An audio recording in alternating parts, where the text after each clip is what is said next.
Le 3-6-1 est composé de cette manière-ci. 3 défenseurs centraux.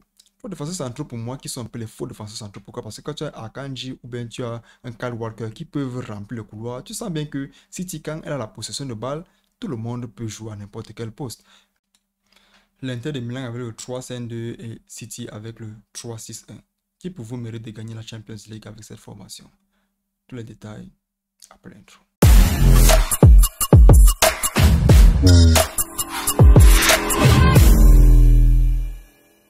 Aujourd'hui, on va parler de ce grand match-là qui arrive. Je parle bien sûr de City-Inter. C'est un match très attendu de la Champions League. Pourquoi? Parce qu'on veut voir si l'Inter va créer la surprise. On veut aussi voir si City va pouvoir remporter sa première Champions League. C'est un match vraiment très serré dans les esprits. C'est aussi un match que beaucoup de fans attendent pour essayer de voir qui sera celle-là qui va remporter le sacre. Déjà, pour comprendre qui peut gagner le match, on va essayer d'abord d'analyser comment ces deux équipes ont fait pour arriver là-bas. Commençons d'abord par l'Inter, si vous voulez bien. On a une Inter aujourd'hui qui a réussi à affronter des équipes portugaises. Je parle bien sûr ici du premier match de la phase éliminatoire contre Porto. Match très compliqué en aller. Pourquoi? Parce que c'était fini par 1-0. Au retour, c'était un peu plus serré, 0-0. Les deux équipes sont regardées. C'est fini par 1-0 et l'Inter est passé au second tour. Le second tour, c'est encore contre une équipe portugaise, le Benfica. Quoi qu'il en soit, aujourd'hui, le Benfica n'a pas bien performé à l'aller. Pourquoi? Parce que chez elle, elle a encaissé 2 buts, mais à l'Inter, elle a essayé de se battre corps et âme pour essayer de renverser la tendance, mais ça n'a pas marché. Pourquoi? Parce que quand tu revois que c'est la deuxième mi-temps qu'ils essaient encore de couvrir de leur score, tu sens que c'était déjà perdu d'avance avec le 2-0 à la maison. Le match finit avec un cumulé de 5 buts à 3. L'Inter passe au prochain tour. Le prochain tour maintenant, c'est contre son ami, son frère, son cochambré, son roommate, comme on peut le dire ainsi. 2 frères de la même maison, de la même famille. L'Inter contre le Milan. Quoi qu'il en soit, c'était un match qui était vraiment très attendu pour voir celui-là qui devait réussir à se qualifier pour la finale de la Champions League. Mais c'était sans compter un Milan qui était un peu décevant. Même quand tu regardes les statistiques de l'année écoulée, tu sens que le Milan n'avait pas réussi à impressionner l'Inter de Milan qui est venu aujourd'hui, qui est venu dans ce match-là remporter sans toutefois trop se fatiguer. Mais il y avait un joueur blessé, mais ça n'a pas trop changé. L'Inter de Milan remporte avec un cumulé de 3 buts à 0. Un clean sheet propre. Maintenant, quand tu regardes la phase éliminatoire en général, tu vois qu'un Inter de Milan a marqué 9 buts et a encaissé 4 buts. En 6 matchs, tu encaisses 4 buts. Ça veut dire que c'est un ratio un peu d'une équipe là qui, à chaque fois, est obligée d'encaisser. Parce qu'un 4 sur 6 donne un 0,6 buts par match. Maintenant, elle marque 9 buts. C'est pas quelque chose qui enchante beaucoup. Ça veut dire que par match, oui, tu marques un but, mais c'est pas quelque chose qui va faire en sorte que tu puisses concurrencer certaines équipes-là comme City. Maintenant, parlons de City. City, c'est cette équipe qui, au match aller, faisait un peu semblant de ne pas jouer, ou bien au match aller, essayait d'analyser l'équipe adverse. Ça s'est vu.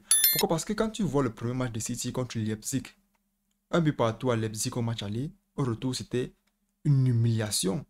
7 buts à 0 avec un quintuplé de Erling Haaland. Au cumulé 8-1, on n'en revient pas. Quoi qu'il en soit, ça n'impressionne pas toujours. Pourquoi? Parce qu'on sait que c'est un City qui a l'habitude de faire ces scores-là.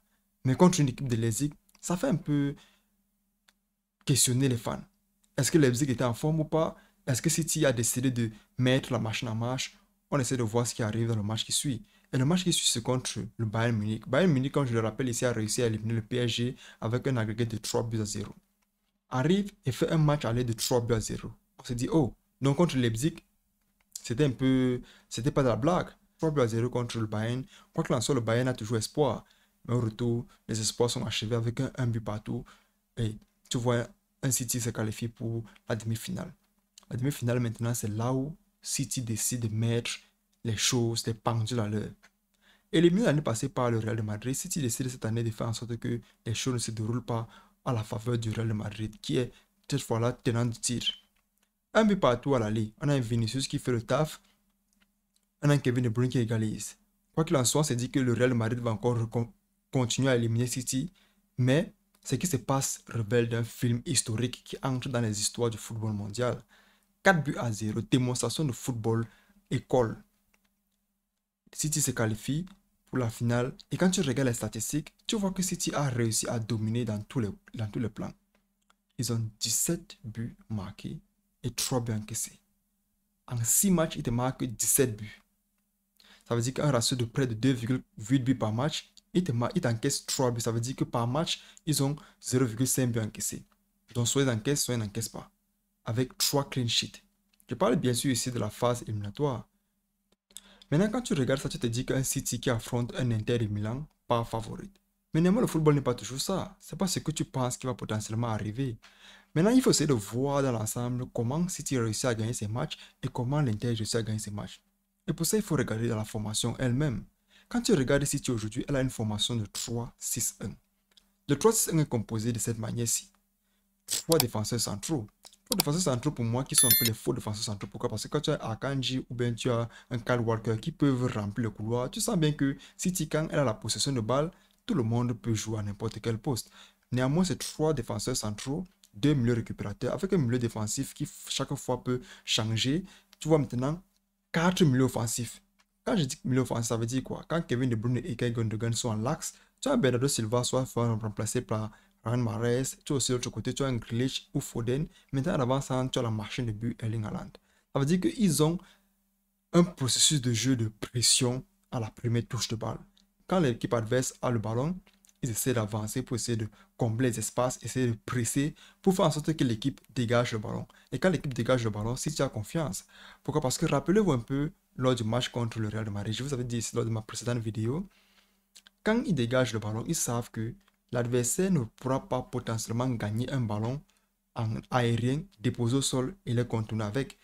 Dans la mesure où, quand ils sont pressés, c'est parce que leurs joueurs sont en défense. Ils savent que leurs défenseurs centraux ou bien leurs milieux récupérateurs, avec leur grande taille, vont essayer de prendre le ballon déposé, essayer de combiner, remettre tout à zéro. C'est comme ça que si tu joues. Et c'est comme ça que si tu as réussi à dominer le Bayern, et dominer le Leipzig, et dominer le Real Madrid, et arriver en finale. Maintenant, quand tu regardes la formation, comme je disais tantôt, tu as un Kevin De Bruyne qui à chaque fois essaie de repartir à droite ou bien changer avec Ilkay Gundogan. Quoi qu'il en soit, quand ces deux milieux-là sont en forme, la planète football tremble. Pourquoi? Parce que c'est deux joueurs très techniques, deux joueurs qui ont la frappe, deux joueurs qui ont la position, la vision du jeu, très très intelligents, s'il faut le dire ainsi. Maintenant, du côté de l'Inter de Milan, on se rend compte par surprise que c'est la même chose. La seule différence ici, là, que l'Inter de Milan a deux avant-centres. Deux avant-centres pour moi qui jouent un peu comme un Roberto Firmino. Regardez un peu comment Roberto Firmino joue. C'est un joueur qui chaque fois peut revenir au milieu de terrain, prendre le ballon, essayer de trouver Mohamed Salah ou bien Sadio Mané sur le couloir avec leur vitesse. Ça fait en sorte que Liverpool 2019 était vraiment très dangereuse. Et aussi, quand tu as un Harry Kane de Tottenham qui peut souvent revenir au milieu du terrain, prendre le ballon, essayer de combiner avec Son ou bien combiner avec un Perisic pour essayer d'aller chercher le but, tu sens que ces deux milieux-là, je parle ici là de Lautaro Martinez, Lukaku ou Edouin Zico, peuvent porter le ballon revenir au milieu. Mais comme je disais tantôt ici, la formation est semblable à celle de Manchester City. La seule différence ici là que le système de jeu n'est pas le même. Quoi qu'il en soit, la pression est la même.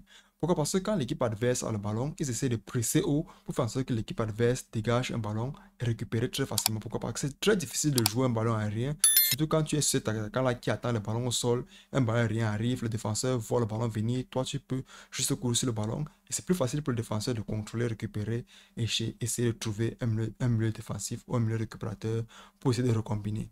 Mais ici, on a la différence de tactique. Pourquoi? Parce que malgré le fait que Inter de Milan essaie de presser haut, quand il récupère le ballon, c'est en fonction de qui a le ballon qu'on va essayer de combiner, essayer d'avancer avec. Je m'explique. On a James Ensfrey qui joue sur le couloir. On a aussi un Akan ou un Brozovic qui joue au milieu de terrain. Ce qui fait que quoi, quand un a le ballon, l'autre reste. Ils essaient de combiner pour essayer d'avancer. Quand Lautaro Martinez vient récupérer le ballon, quand Lautaro Martinez récupère le ballon, tu as un Dzeko qui revient à l'axe. Et quand tu as un Dzeko qui revient à l'axe, ça resserre maintenant l'axe de l'équipe adverse. Et quand l'équipe adverse a maintenant l'axe resserré, les couloirs essaient de monter pour essayer de charger. C'est comme ça que l'Inter de Milan joue. Donc, les deux formations sont différentes. Les deux formations sont presque semblables. Ils ont un pressing haut, mais lors du style de jeu, ce n'est pas la même chose. Pourquoi? Parce que quand je résume, tu vois qu'un City a cette équipe-là qui aime conserver le ballon, trouver les passes dans les intervalles. Par contre, ici, là, tu as Inter de Milan qui essaye de faire le calcio, comme on dit souvent. Prendre le ballon, essayer de combiner avec les tactiques, essayer d'attirer le joueur, essayer de faire un jeu de damier pour essayer de trouver une dernière passe et faire en sorte que l'attaquant soit plus à l'aise lorsqu'il marque le but. Ou bien essayer de créer un surnombre devant la surface adverse pour essayer de faire en sorte que lors des dégagements ou bien lors d'un ballon mal dégagé, tu as un Inter de Milan qui récupère et frappe. Mais pourquoi ça n'a pas donné en championnat? Pourquoi? Parce que quand tu joues dans un championnat où les équipes te connaissent, les équipes jouent presque de la même façon que toi, ça devient un peu un style de jeu de chance. Quoi qu'il en soit, arrivé troisième cette année-là, ils ont réussi quand même à montrer que c'est une tactique qui fonctionnait très bien. Maintenant, la question qu'on se pose, c'est qui peut gagner le match. Quand tu regardes un City en général, c'est un City qui gagne tous ses matchs en aller-retour. Tu n'as pas encore essayé de jouer un match où on sait de voir, ici, c'est celui-là qui va gagner. De l'autre côté, tu as un Inter de Milan qui arrive aussi essayer de jouer un match. Maintenant, qui peut gagner le match? Dans tout le cœur des fans, tous ceux qui regardent le ballon se disent que c'est City. Mais ce n'est pas la première fois que City arrive à faire ça. On se souvient une année ici où City jouait contre Lyon. On savait tous que City allait gagner, mais néanmoins, on a eu un Lyon qui a créé la surprise avec une dernière passe qui est arrivée à un joueur et éliminé Man City. Même le Real de Madrid qui a éliminé City l'année dernière n'était pas censé l'éliminer. C'est-à-dire, City arrive toujours en étant favori, mais comme c'est le monde du football, il y a toujours des surprises qui arrivent. Est-ce qu'il y aura encore une surprise cette fois-ci sur City? On ne sait pas. Mais pour connaître vraiment qui peut gagner le match, il faut d'abord comprendre dans quel esprit les joueurs arrivent au stade. Manchester City arrive pour remporter le premier sacre de l'histoire. Inter de Milan arrive pour remporter un titre après tant d'années. Maintenant, quand tu regardes au niveau des joueurs, tu as un Lautaro Martinez qui avait été humilié lors de la Coupe du Monde, remplacé par Julián Alvarez parce qu'il n'avait pas ce profil-là de celui qui peut jouer avec Lionel Messi. Il se sent un peu oublié en Argentine.